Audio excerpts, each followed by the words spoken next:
Praise lord. దేవుని యొక్క వాక్యము మనకు గొప్ప రక్షణ కవచంగా ఉంది.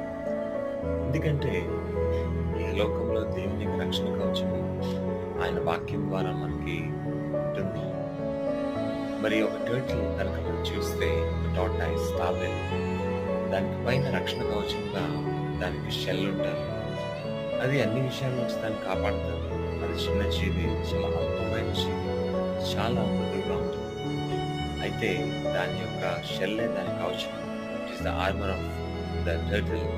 అలాగే మన జీవితంలో దేవుని వాక్యము, దేవుని ప్రార్థన రెండు గొప్ప రక్షణ కవచాలు.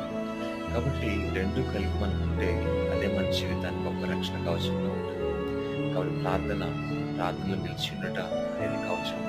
అలాగే దేవుని వాక్యం చదివి ధ్యానించడం అనేది మనకు కవచం. ఇటువంటి జీవితంలో ఇప్పుడు రక్షించబడతాది. ఆమేన్.